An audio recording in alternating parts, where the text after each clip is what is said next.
Hi friends, இன்றைக்கி நம்ம சேனலில் அருமையான ஒரு ஜவ்வரிசி வச்சு ஒரு கேசரி தான் பண்ண போகிறோம்.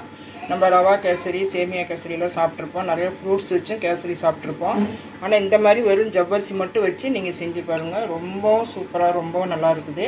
இது எப்படி செய்யுது அப்படின்ட்டு வாங்க வீடியோக்குள்ளே போய் பார்க்கலாம். வீடியோக்குள்ளே போகிறதுக்கு முன்னாடி புதுசாக பார்க்குறவங்களா இருந்தால் நம்ம சேனலை சப்ஸ்கிரைப் பண்ணி வச்சுக்கோங்க ஃப்ரெண்ட்ஸ். வாங்க எப்படி செய்யுதுன்ட்டு போய் பார்க்கலாம். நான் ஒரு 100 கிராம் ஜவ்வரிசி எடுத்து வச்சுக்கிறேன். இது சின்ன ஜவ்வரிசி தான், நைலான் ஜவ்வரிசி தான். இது குட்டி குட்டியாக இருக்கும் பாருங்கள், அந்த மாதிரி ஜவ்வரிசி தான் எடுத்து வச்சுருக்கிறேன். சின்னதாக இருக்கு பாருங்க தான்.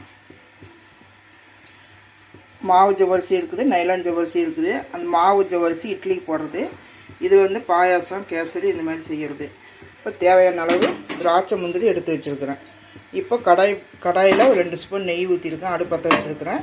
இப்போ இதை நம்ம வறுத்து எடுத்துக்கலாம். நல்லா ப்ரௌனாக நல்லா வறுத்து எடுத்துக்கிட்டு அந்த ஜவ்வரிசி போட்டு அதிலே வறுக்கணும். திராட்சை முந்திரி இந்த அளவுக்கு நல்லா வறுத்து எடுத்ததுக்கப்புறம் அதே நெய்யிலேயே ஒரு 100 கிராம் ஜவ்வரிசி, இதை ஊற வைக்க வேண்டாம், இப்படியே நல்லா க்ளீன் பண்ணி எடுத்துகிட்டு இதிலே நல்லா பொரிச்சு எடுத்துக்கோங்க. நல்லா பொரிஞ்சு வரும். பொரிஞ்சதுக்கப்புறம் நம்ம தண்ணி ஊற்றி வேக வைக்க வேண்டியதுதான். இந்த அளவுக்கு நல்லா பொரிய விட்டு எடுத்துக்கோங்க. சரி, இது பாருங்கள் நல்லா பொரிஞ்சிச்சு. இந்த அளவுக்கு பொரியணும். இப்போ இதில் ஒரு 2 டம்ளர் தண்ணி வச்சுக்கோங்க. 2-3 டம்ளர் தண்ணி வச்சுக்கோங்க. நல்லா வேகணும்.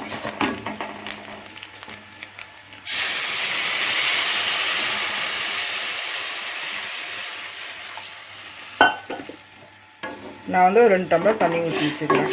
கொஞ்சம் வேகட்டும். அப்படி தண்ணி சுண்டிடுச்சுன்னா இன்னும் 1 டம்ளர் தண்ணி ஊற்றிக்கலாம். இது நல்லா வேகட்டும். நாம் எத்தனையோ கேசரி சாப்பிட்ருக்குறோம்.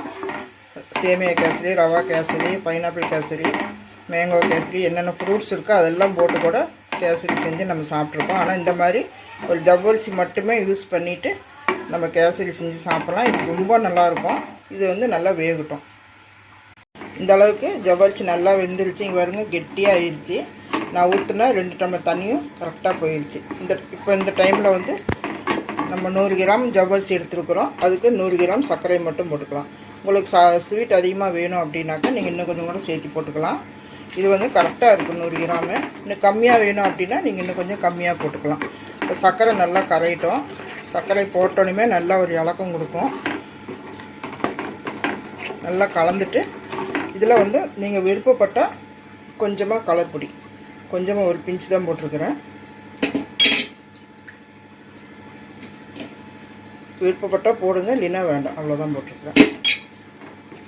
இதையும் போட்டு நல்லா கலந்து விட்டுக்கோங்க.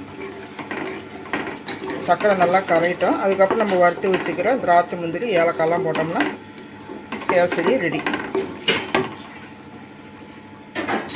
இப்போ சர்க்கரை பாருங்கள் நல்லா கரைஞ்சிருச்சு.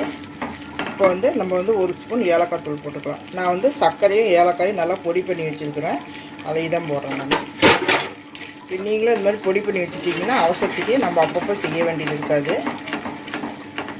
இந்த மாதிரி உடனே வேணுன்னா டக்குன்னு எடுத்து போட்டுக்கலாம்.